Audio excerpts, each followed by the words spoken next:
Hello, I'm Chris Hogan, an associate professor in mechanical engineering at the University of Minnesota.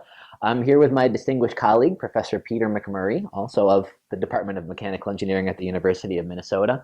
And we're here to talk a bit about Professor McMurray, Pete's career in aerosol science and what led him down this path. The natural place to start is with your undergraduate education. Talk a bit about why you decided Penn and physics at Penn. Well, Penn was Pennsylvania school. I was a Pennsylvania boy, and it was a good school, and I went there and I liked it and uh, got admitted, and I accepted the offer. Um, I was initially a chemistry major, and I really didn't like chemistry very much, freshman chemistry. Uh, if it had been taught differently, I might have responded differently. But um, I love my physics classes. I love my math classes, so I became a physics major, and that was a perfect fit for me. Um, however, it was during that time that I pretty well concluded that I didn't want to be a physicist. Um, it, it's probably a personality matter, but I wanted to be working on problems that I felt had a direct application uh, that was motivating for me. And at that time, the first Earth Day was 1970. I graduated from Penn in 1969.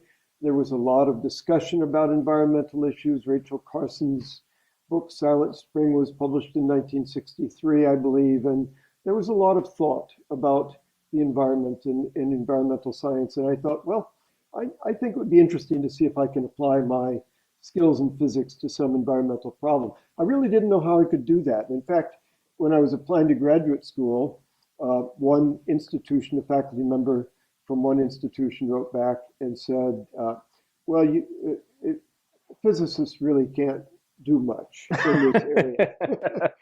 And well, I wasn't discouraged. I was admitted to graduate school at Caltech and eventually went to Caltech, and I was in the geophysics program.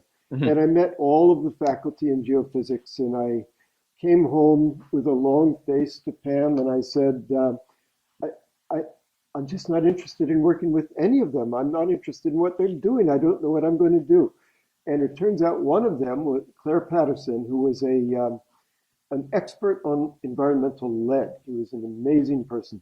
And he said, why don't you go talk to Sheldon Friedlander? He's over in the environmental engineering program. Well, Sheldon had a joint appointment in chemical engineering and environmental engineering. So I had never occurred to me to think about engineering as a career.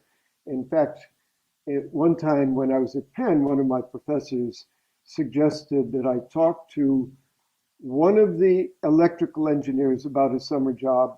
He was doing something that was respectable. And so, but I had to find something I was excited about. So I went and talked to Sheldon, and within a few minutes, I immediately knew that this was a person I could work with and this was a topic I could work on. Sheldon explained in a very clear way how someone with a physics background could contribute to work of the sort he was doing, which was clearly the kind of work that was exciting for me. Could you talk a bit about not just that initial conversation, but what did he propose for your thesis work, and what did it evolve into? Yeah, well, uh, uh, Sheldon had a very interesting way of interacting with students. I believe we were all supported by traineeships, Uh-huh. so our work was not particularly tied to any narrow grant objectives, and so he had a lot of freedom in assigning topics to students. And so we would go out to lunch periodically, and he would talk about his ideas for different uh, thesis projects. And we talked about several ideas, one of which was particle beam analysis, mass spectrometry of particles. He was working on that with someone by the name of Sinha at JPL. Um, but the thing that caught my attention was his proposal that I think about working on nucleation. At this time, Sheldon was writing his book, Smoke, Dust, and Haze. It was eventually published in 1977. So I started working with him in 1972. And he was writing the chapters, and there was a chapter on nucleation. And he recognized that the classical theory for homogeneous nucleation involves a very simplified form of the cluster balance equation. Um, what he was concerned about at the time and proposed for me to think about was the effect of a pre-existing aerosol. So the cluster balance equation accounts for uptake of molecules onto a size n cluster to form an n plus 1, and the evaporation from an n plus 1 to form an n. And of course, there's a whole sequence of such processes. And if one gets over the nucleation barrier, i.e. the point at which evaporation and condensation rates are equal, then you form a stable particle. He recognized that this cluster balance equation did not account for the possibility that another loss mechanism for clusters would be coagulation with pre-existing particles. And of course, in many aerosol systems, particles are always present initially. And of course, I was interested in the atmosphere, and there are always particles present in the atmosphere. And so he proposed that I think about the effect of this sink to pre-existing aerosol and its effect on the cluster balance equations. So it turns out I agreed to work on that problem, and it did sound like an interesting problem to me. Homogeneous nucleation is a fascinatingly rich question, and it's been a topic that's been around for about a century or more. And this was a new topic to address, so I got to work, and I would say my thesis work led me to think pretty deeply about this question, and we did get some things published, but in the final analysis, it was a little frustrating because I didn't have the numerical tools available to really accurately answer the questions that I had posed, and neither did we have instruments available that would allow us to measure what happened to these tiny, tiny particles during nucleation events. So it was obvious that we needed better numerical methods and we needed better instrumentation. Well, it turns out that about the same time, Fred Gelbart was working with John Seinfeld. He was a chemical engineering graduate student. And John and Fred worked on the development of numerical methods for solving the population balance equations and solving the general dynamic equation in aerosol systems.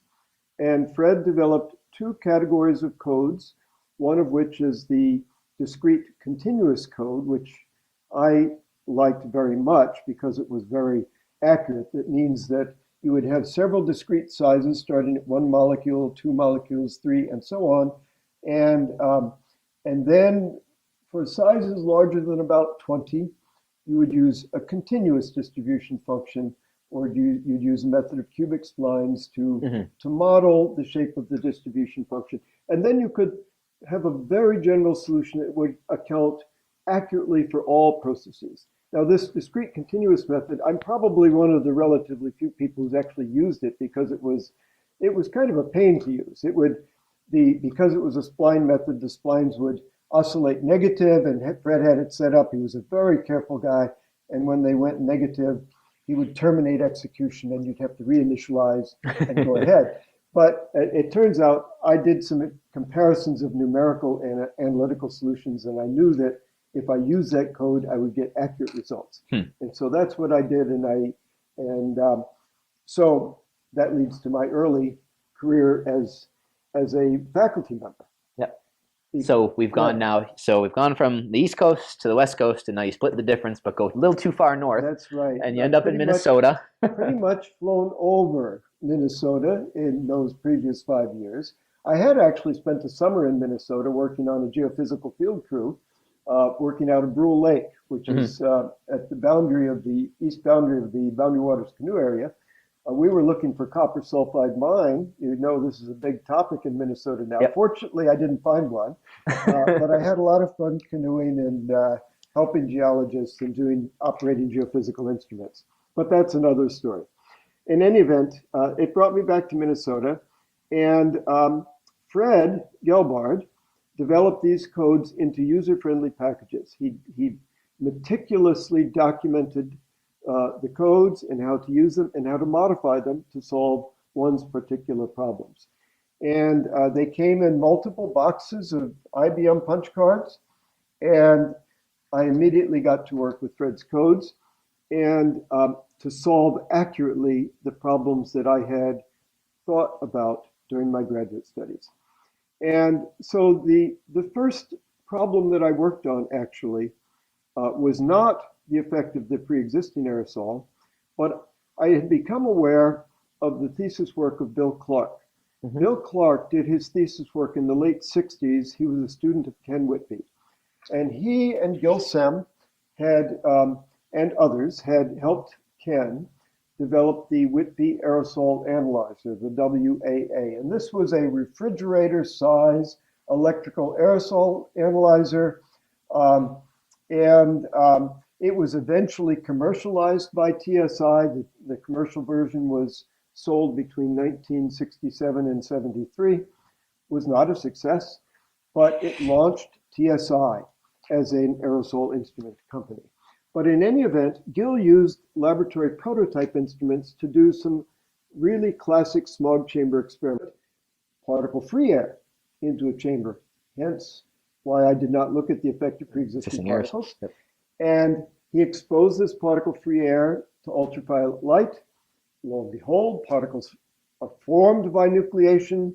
The number concentration grows, the size, average size grows, and he was able to, his aerosol volume increased at a constant rate with time, which meant that the sulfur dioxide was being oxidized at a constant rate for time to form its oxidation product. And so I thought, oh, this is a nice problem for me to analyze using Fred's code. So the first problem I solved was I said, well, suppose, let's assume the simplest possible case. Let's assume that no evaporation occurs. Let's neglect deposition on the walls.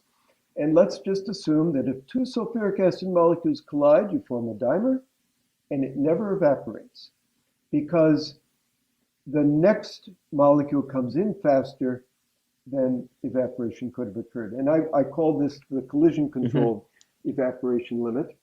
And it turns out there's I think, quite an elegant non-dimensional solution available, which is independent of the sulfuric acid oxidation rate.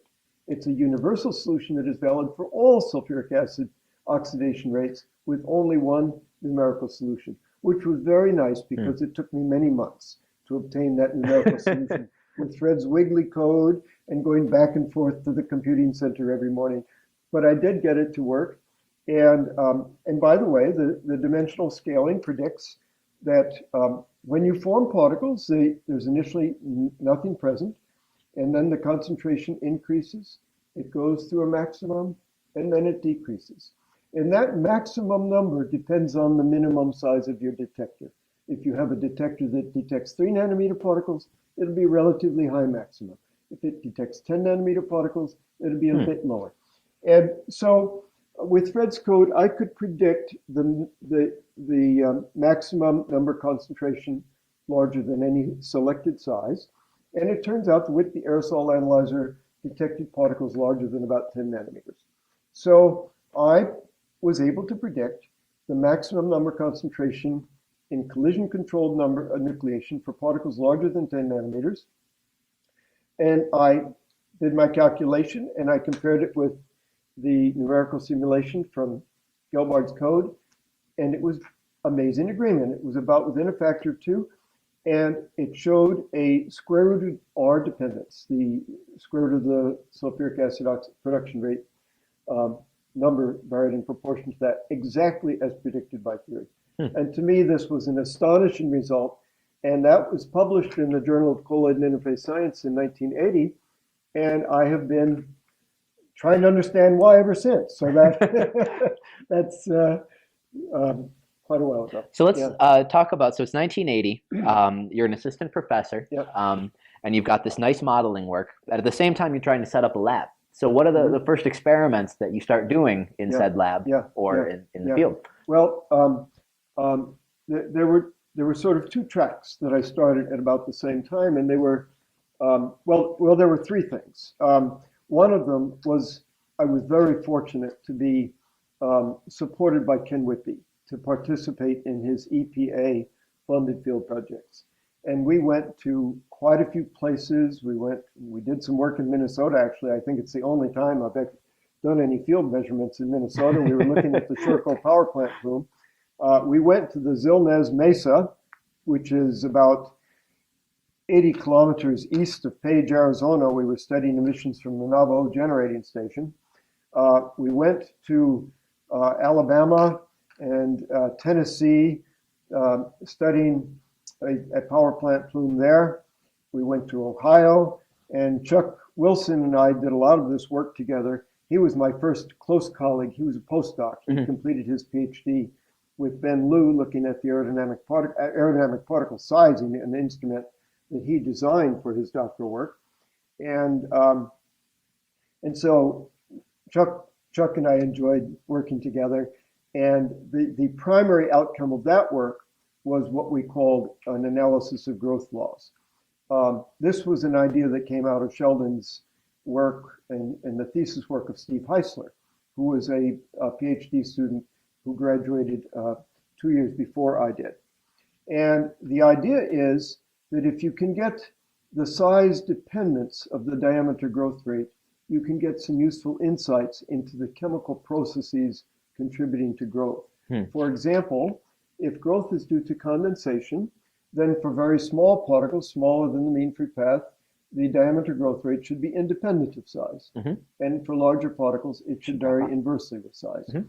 If the growth occurs due to heterogeneous reactions that occur within liquid droplets, then the growth rate in the simplest model would vary in proportion to the volume of the droplet, and the volume growth rate would, Mm-hmm. and so the diameter growth rate would vary in proportion to the diameter.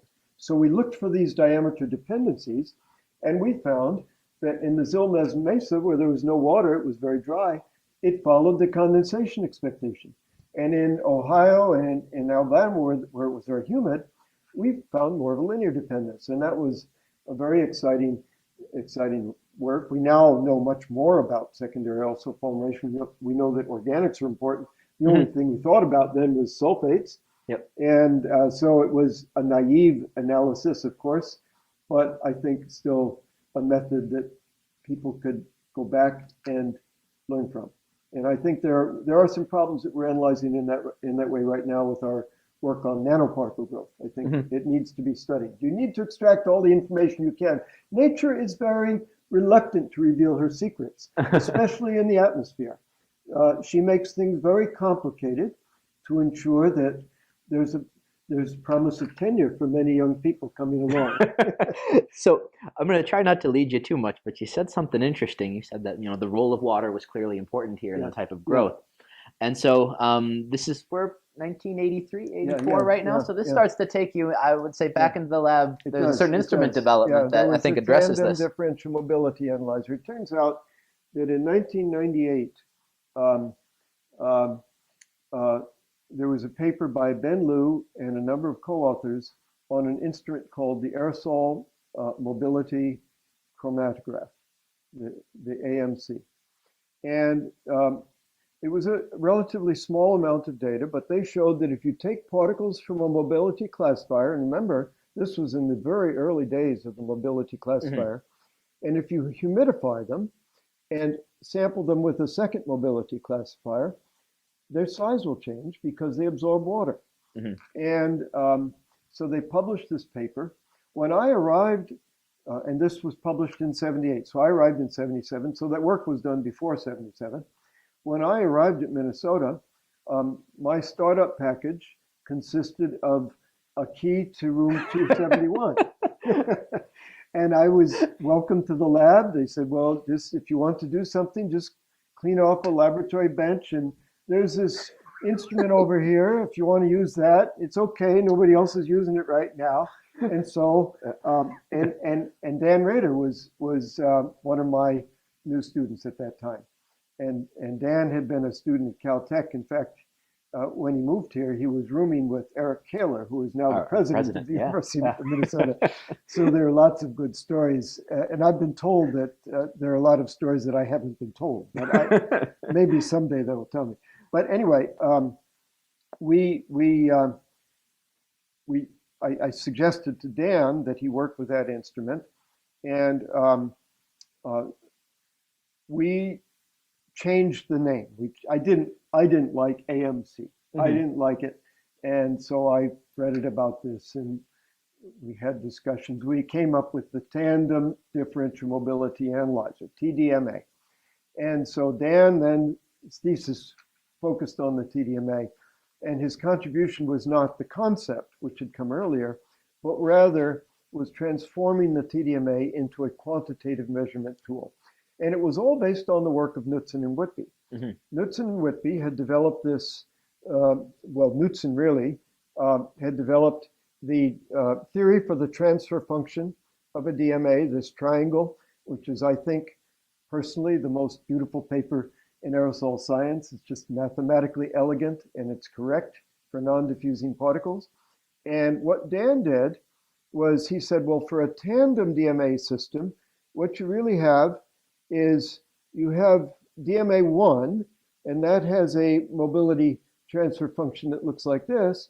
And then with DMA2, when you vary the voltage, if they don't intersect at all, then the probability that a particle will get through both DMAs is zero.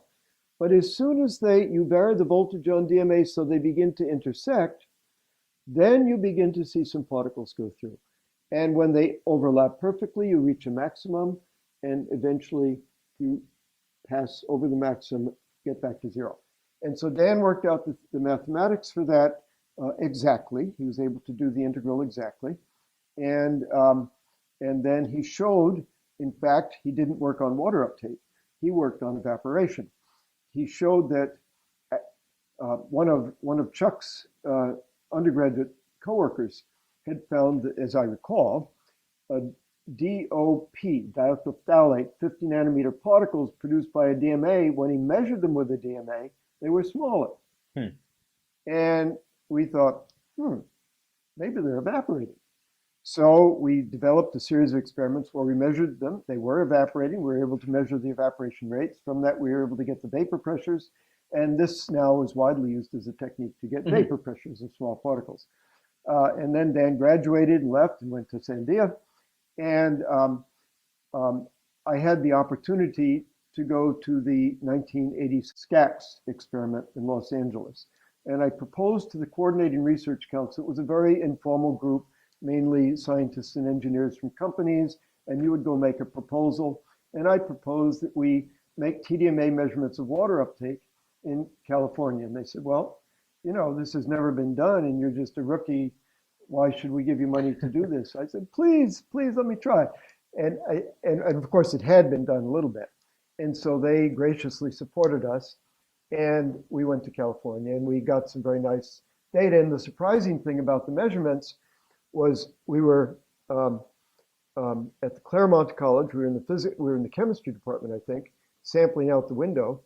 And we found that if we took particles of a given size, say 100 nanometers, and we humidified them, some did not grow at all, and some grew quite a bit. Hmm. And we were convinced that this was real, and it's because there were chemically distinct particles present. So they were so-called externally mixed. And so we published that. And I remember when I first presented the result at a meeting, there was a modeler there and he was mad at me because he said, we just got our models to work with internally mixed aerosols. You expect us to account for all kinds of particles? And I said, well, I'm only telling you what's out there. Anyway, so that began a whole new strain of work, which involved what I call tandem measurement methods. We've coupled an upstream DMA with several different downstream methodologies. We've done multi-angle light scattering downstream. That was Bill Dick's work. And so you have particles of known mobility size. If they are spherical, and Bill was able to determine which ones are spherical, you can determine from their polar dependence of light scattering dependence, you can back out their refractive indices, at least the real component of the refractive index we were able to get. And Bill did a beautiful thesis on that.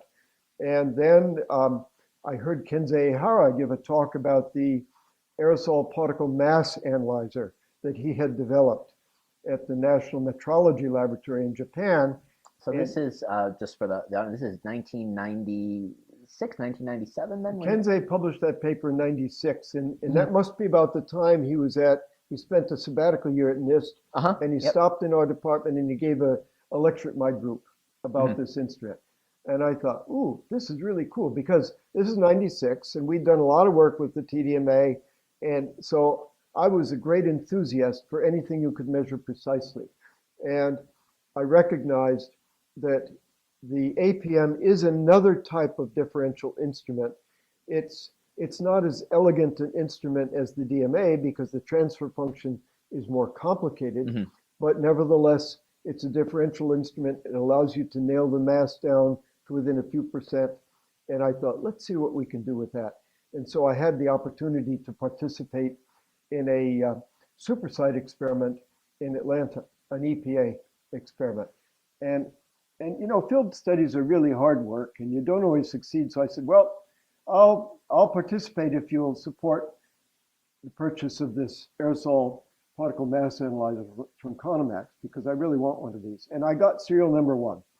And I was so excited. And we went down there.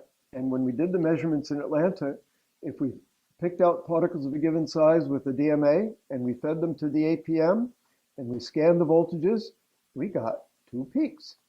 One of them was a low mass peak and one was a high mass peak. And the low mass peak had a very low, what we call effective density. If you take the mass measured by the APM, which is the true mass, and you divide it by the volume, uh, assuming that the mobility size corresponds to a sphere, a Mhm. perfect sphere, we got densities that were in the 0.3, 0.4, 0.5 grams per cc range. Well, we know that that's not a real density of a particle, so we called it an effective density. So these low mass particles were low effective density, and the high mass ones had an effective density of about 1.5. And so we eventually showed that the low mass particles were the same ones that were not taking up water in the Mhm. TDMA when we were back in LA.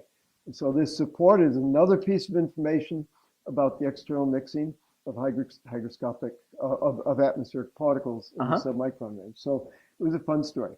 And then we've done some other, those two, the TDMA and the DMA APM, have probably been our most successful. I mentioned also the multi-angle light scattering. I think, by the way, for those of you who are looking for a successful career, I think that remains a great opportunity. Bill Dick did a wonderful job on that thesis project, but we were really struggling with limitations of hardware and software. There have been a lot of advances since that time. It's a hard problem, but I think it's a problem with great promise for the future, multi-angle light scattering. And we purchased a single particle mass spectrometer with support from the National Science Foundation. And this is work that Debrina Dutcher did for her Mhm. PhD, and Deborah Gross was a co-investigator on the project. And our aim was we had this great vision of doing DMA, APM, and mass spectrometry. Mhm. And we were going to learn all kinds of information about these particles. And it turns out that the APM has a rotating seal. There's a ferrofluid in there.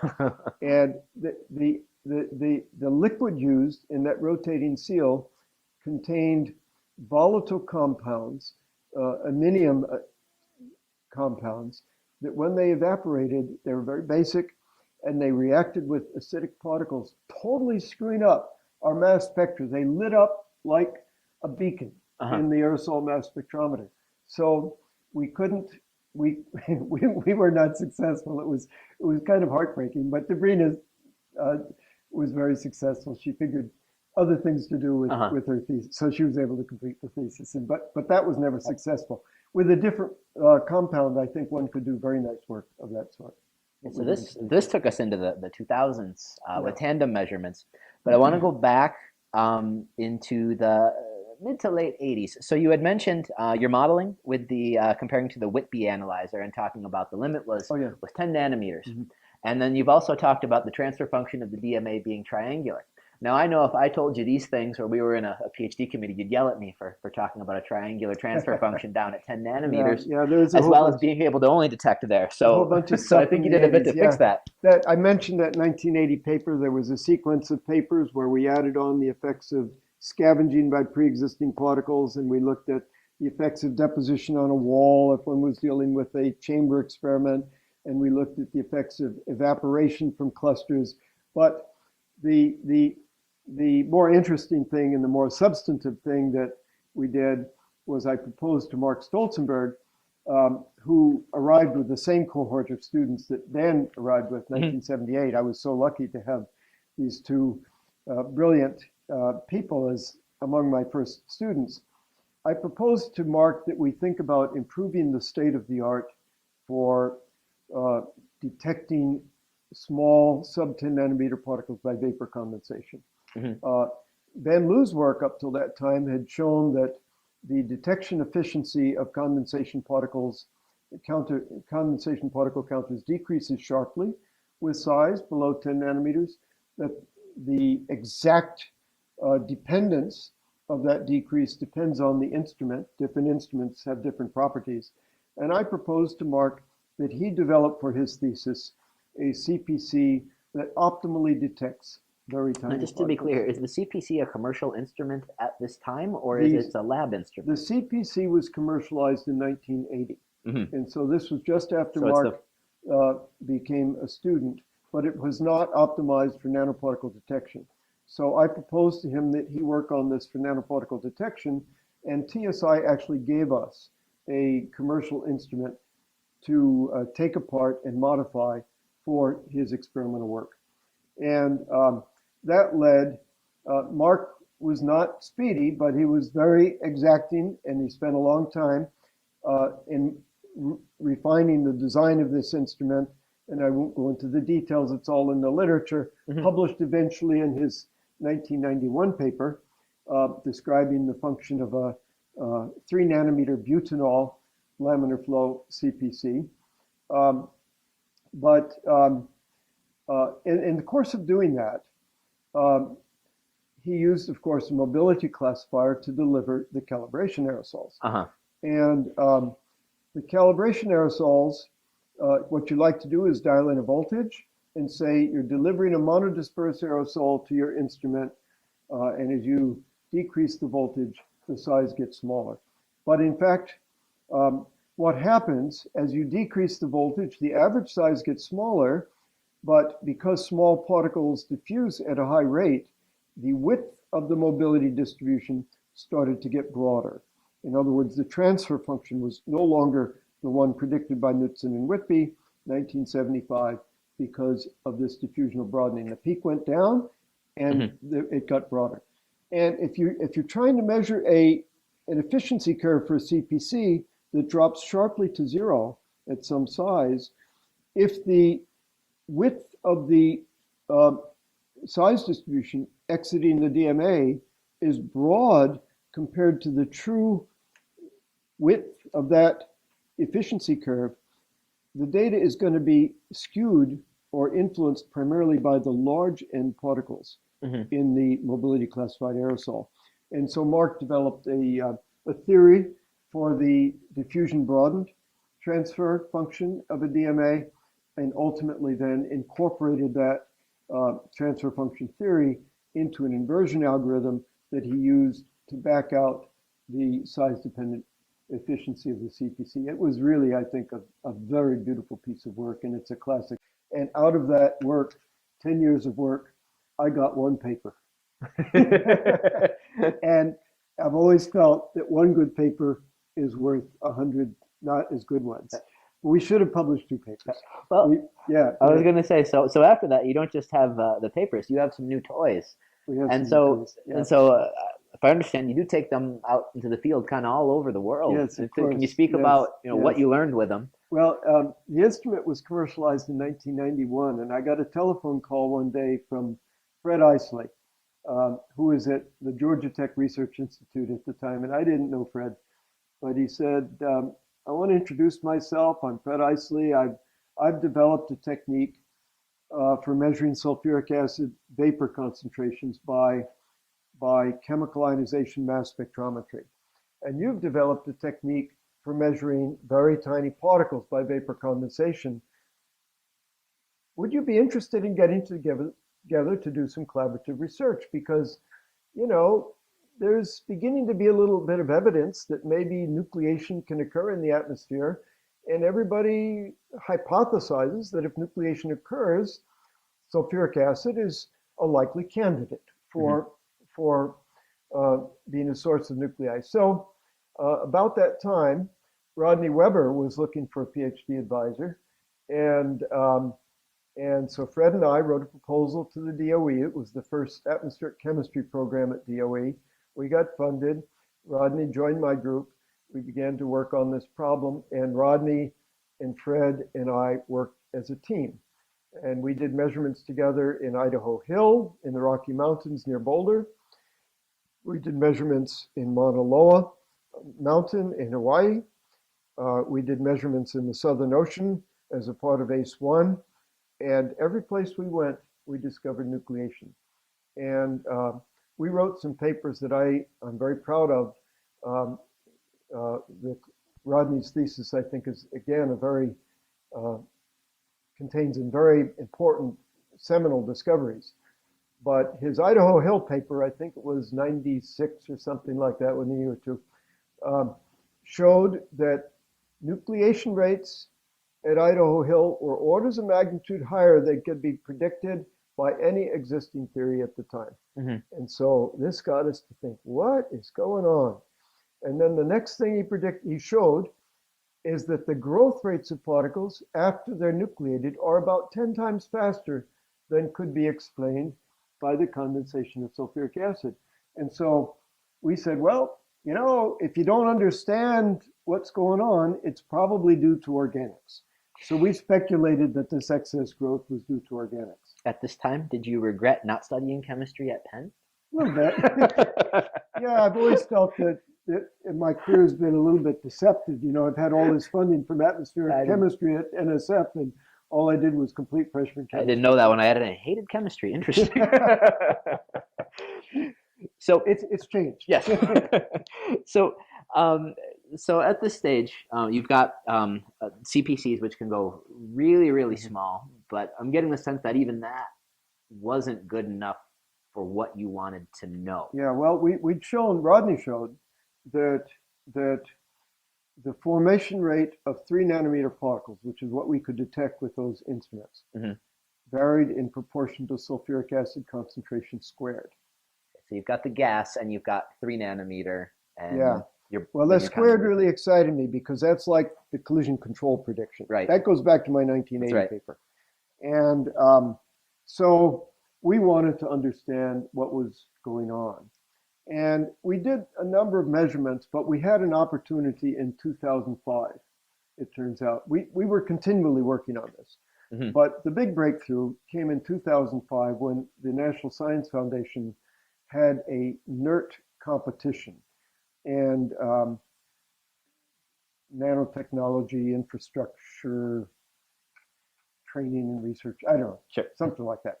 And we got permission from NSF for Fred to be a co-investigator on a proposal that I was writing.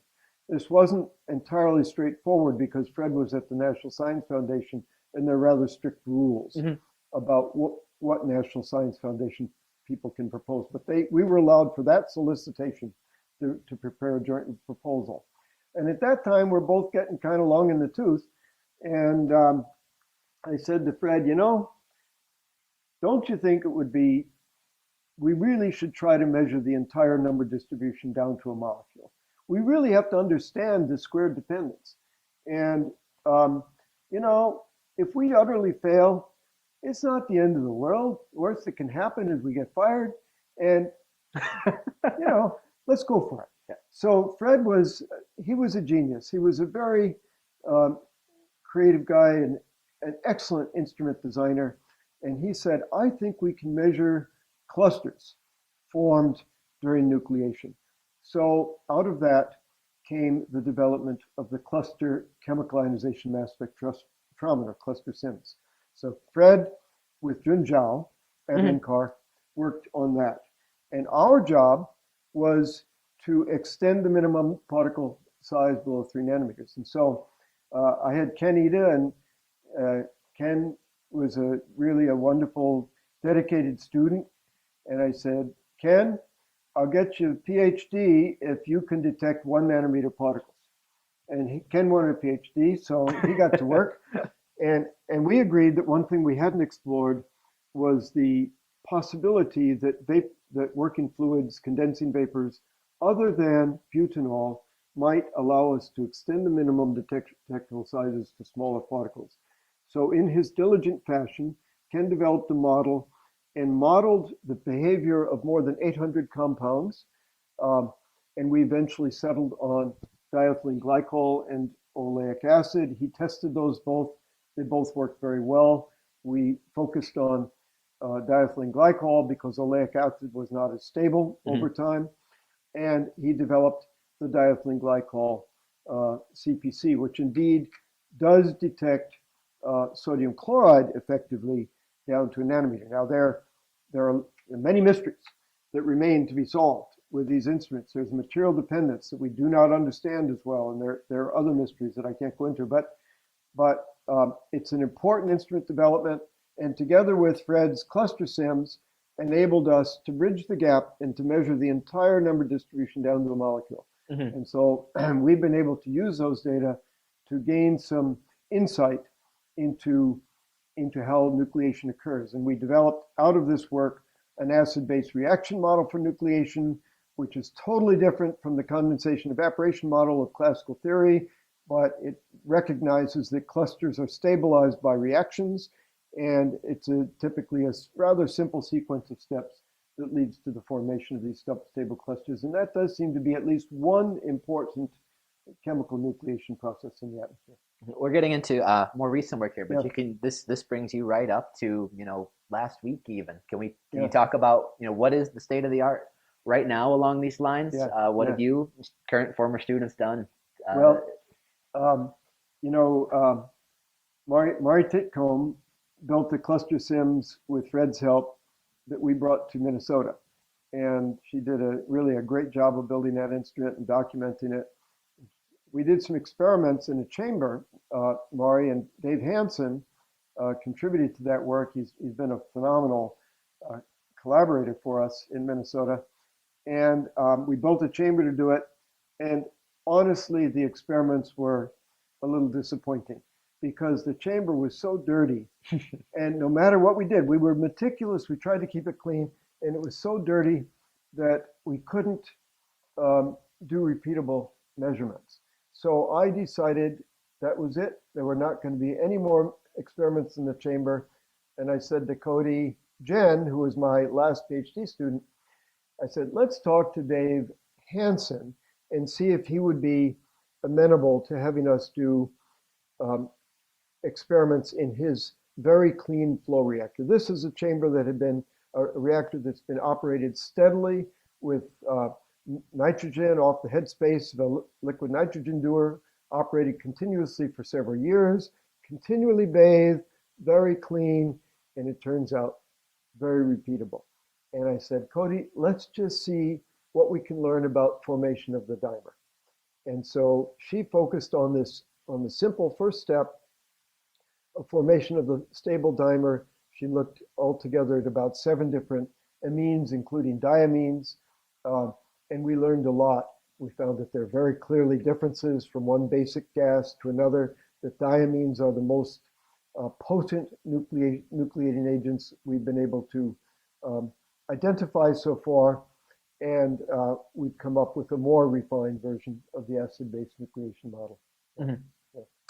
So I want to go back just because we hit up to the current time and Mhm. talk about a couple topics that we didn't hit. So the first, you did mention tandem measurements, but one I didn't hear about, maybe it's you attribute it to your collaborators, but you have done some size-selected organic chemistry with the NCAR folks, I believe, both in the field with the TD SIMs as well as in Yes, laboratory well, yeah, measurements, we which have. I think have. We have. So when Rodney and I found that particles were growing 10 times faster than we could explain by sulfuric acid vapor condensation, um, we knew this, and Fred and I were down in Hobart, Tasmania, in a coffee shop as a matter of fact. And I said, Fred, we have to figure out why these particles are growing so fast. Mhm. Can you build an instrument that can measure the chemical composition of freshly nucleated particles on the order of 10 nanometers? So Fred got out his napkin and he started drawing stuff, and I'm looking very skeptically at this. And finally, I explained all the reasons it wouldn't work. And I did some calculations to give him more reasons it wouldn't work.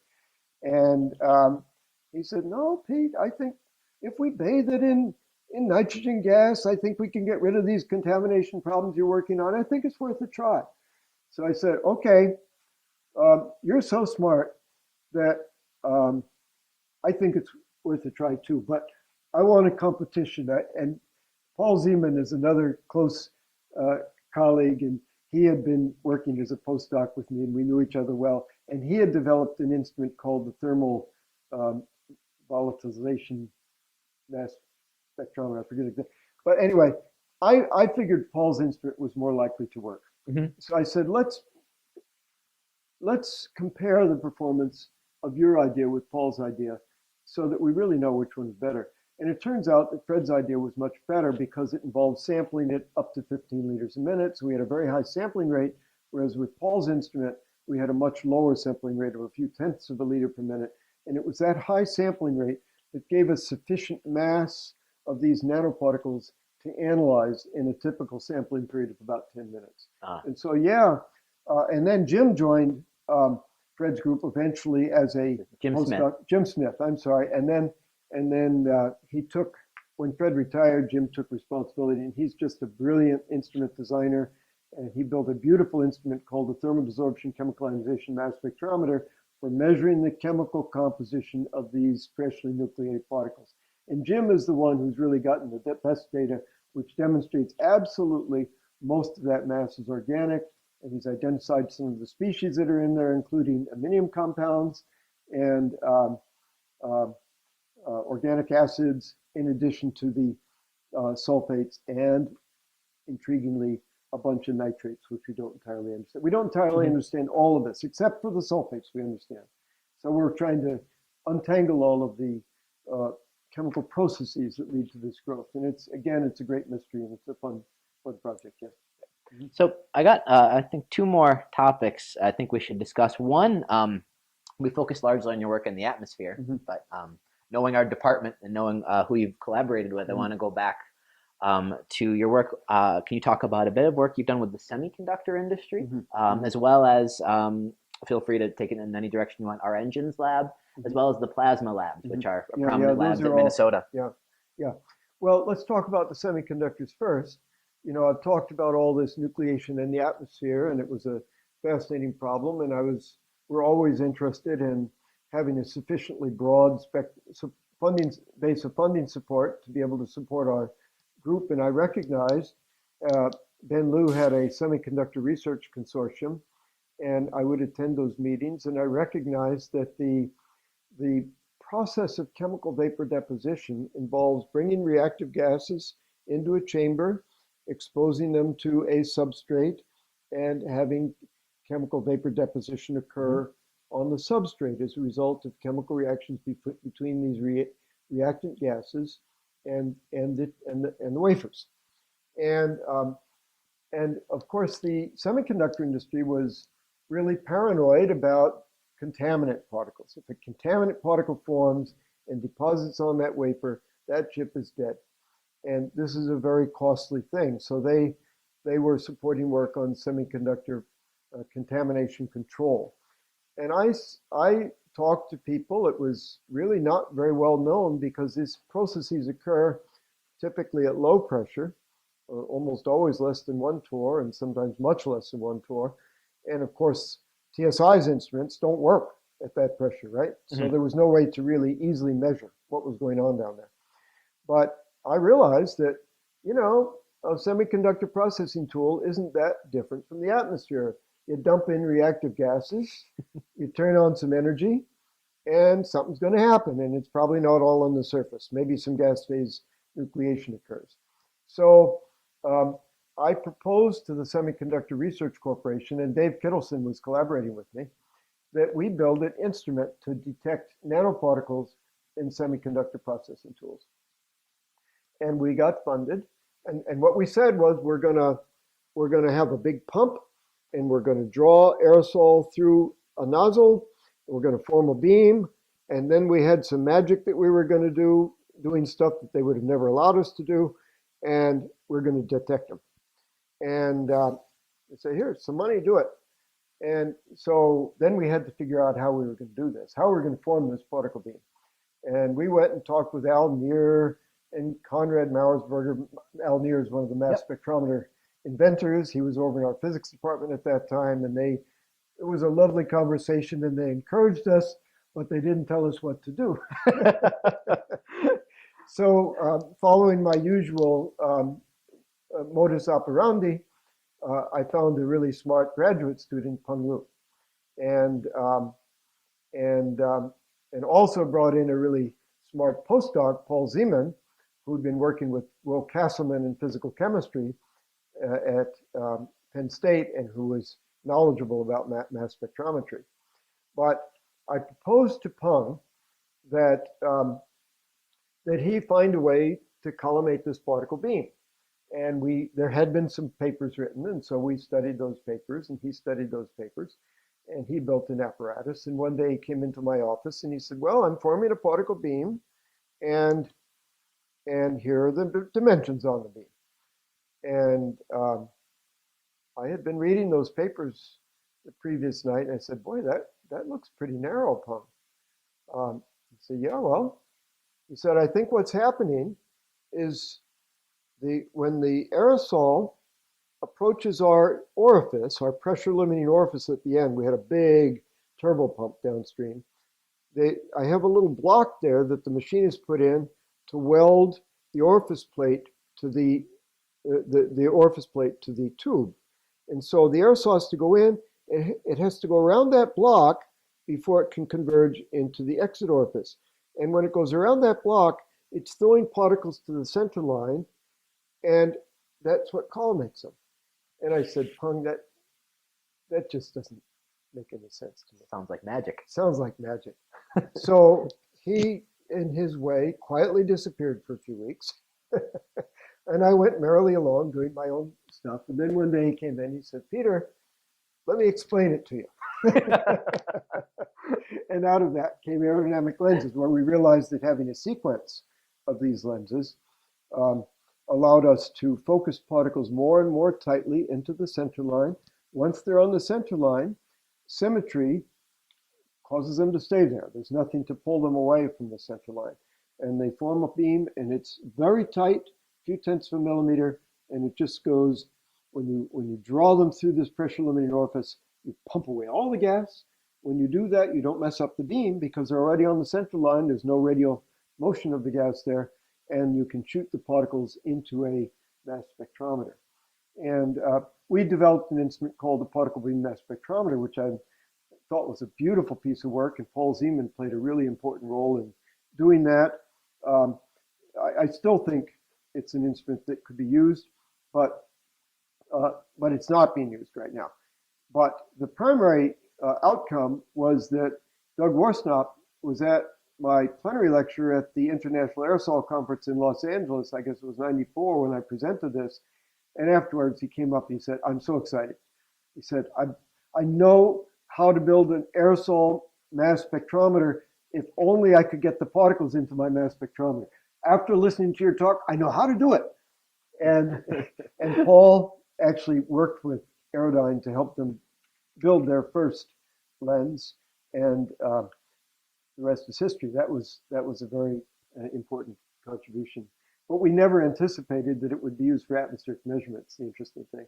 I wanted to know about you. You mentioned, looking at nucleation now in a semiconductor setting, but also in a plasma setting. You've done Yeah, quite a yeah, bit of we work. did a lot of work and on plasmas, and our primary interest there was material synthesis, high temperature materials, refractory materials, tough materials, really hard ones.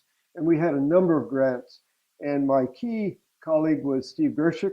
Uh, when Steve arrived at Minnesota, I think it was 85, we were both Sounds riding about the right. 52B bus.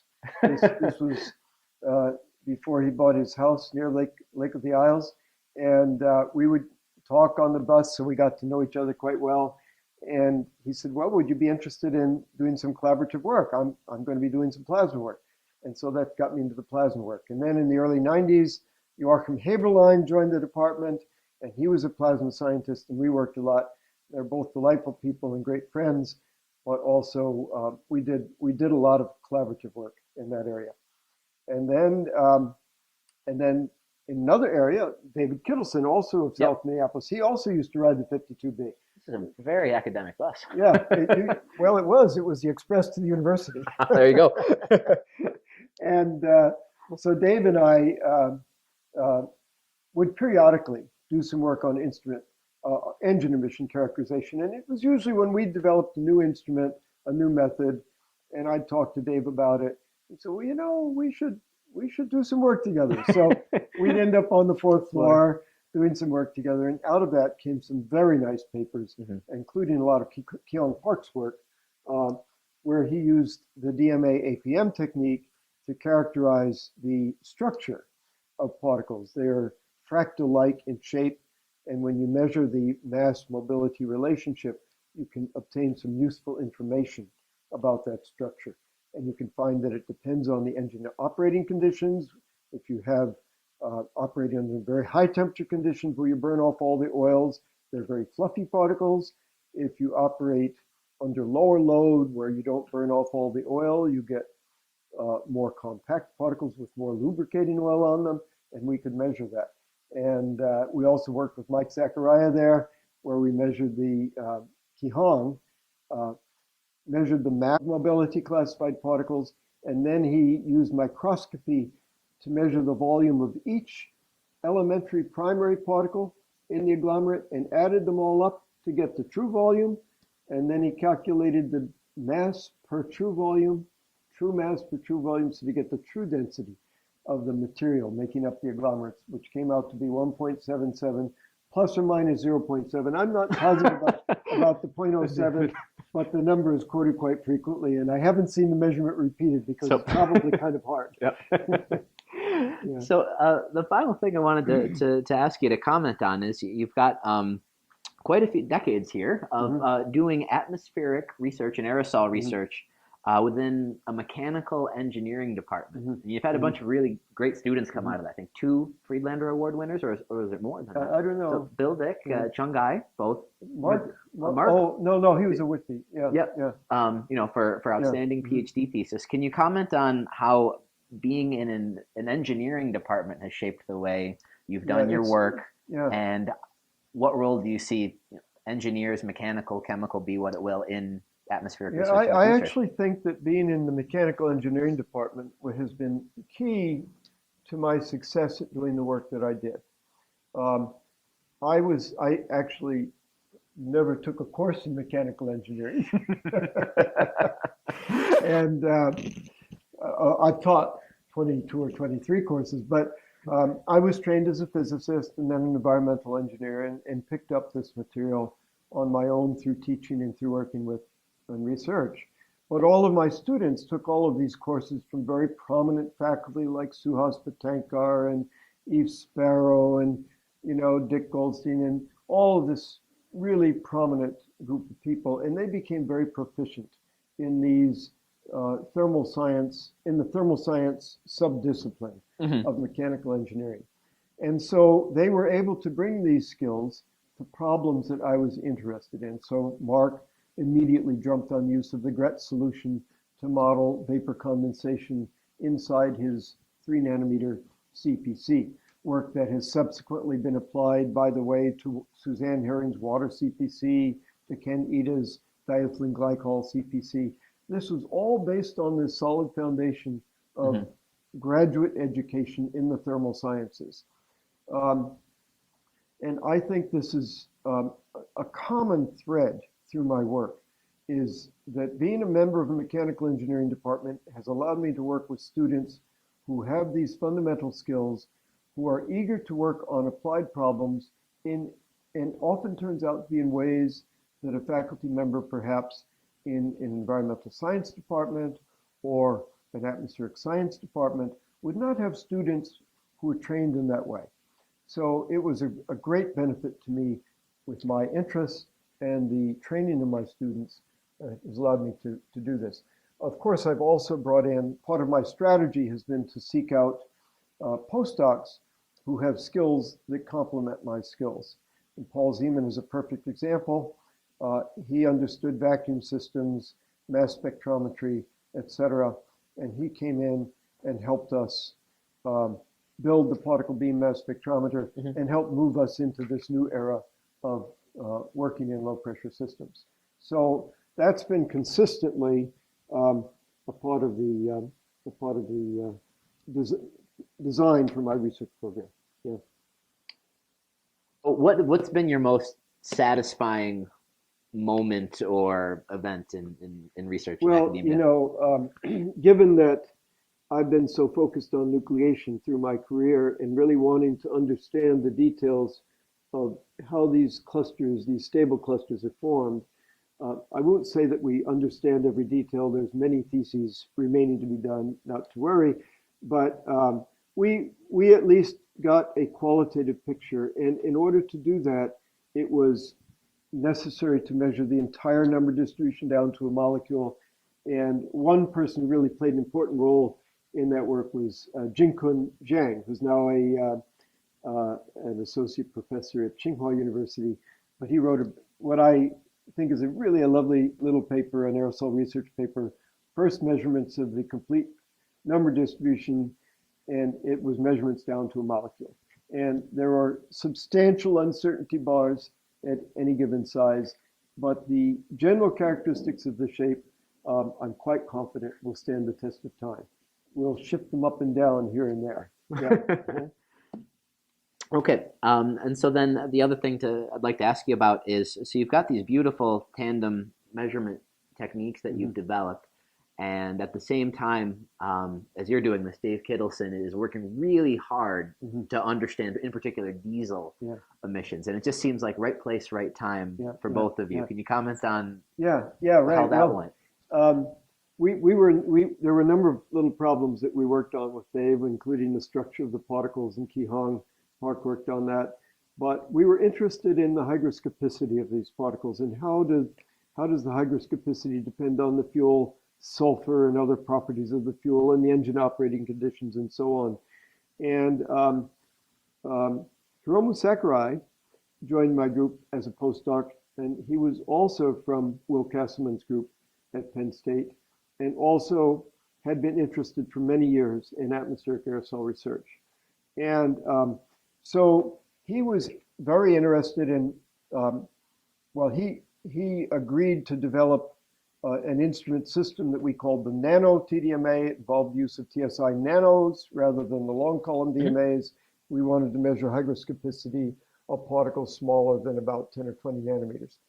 And so Hiromu was a very meticulous scientist, very careful. He built up our nano TDMA system, and he did some lovely atmospheric measurements. He helped us set up long-term measurements in St. Louis, which were full-year measurements, fully automated, very interesting results. But he also was an important part of this work that we did with Dave Kittleson. And Hiromu looked at the water content or the water uptake of these diesel particles under varying conditions. And he's really been a very important person. Yeah.